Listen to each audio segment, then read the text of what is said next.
Magdalena, what is it that you think? I mean, you talked about when people come to you, there's like trust issues sometimes with themselves and other things. But what is it also that you see when people come to you and really are searching and having this deep desire to really become the person they want to become? What are some of the other main variables that really hold them back, like that people underestimate about themselves that you've seen? That's interesting. And the way you even phrased the question is interesting. And it's something I made a note about earlier because it was in the kind of previous show notes. So it's less about becoming and more about unbecoming. So I truly believe that our, not let's say only, but kind of the seed, the basis of our purpose on this planet is to be fully ourselves, to be 100% authentically us. And that is the medicine that the world needs right now, is for all of us to step into our authenticity. Now, we are taught from pretty much birth not to do that. One of the first questions you get as soon as you start to go to school, what do you want to be? Who do you want to be when you grow up? Well, I want to bloody be myself.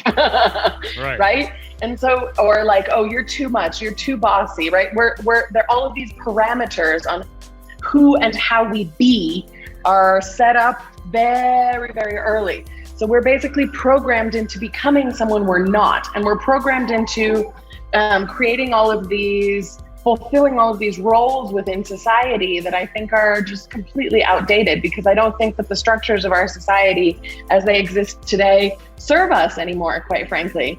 Human consciousness is evolving towards something else, and it's time for us to catch up really with that process. And it's about stripping it back to really unbecome all of the shoulds, all of the good girls, or, you know, the polite little boys, or whatever it is that we were supposed to become. It's about stripping all of that back and seeing who we are, feeling who we are, hearing ourselves, seeing ourselves in a different original light, let's say. I mean, and the reason that I really, this is a big one for me. I literally even just started writing. I wrote about this on Instagram earlier this week. So it's really cool that this came up. Like, it's a miracle that we have incarnated in this flesh bag at this moment in time, in this weird matrix of space and time and cosmic whatever that's going on. Like, it is. The space is infinite. Time is infinite. The fact that you and I are having this conversation is like a speck in the microcosm of everything, if you know what I mean. So that like, we don't have anything else to do except be ourselves. We came here to do that.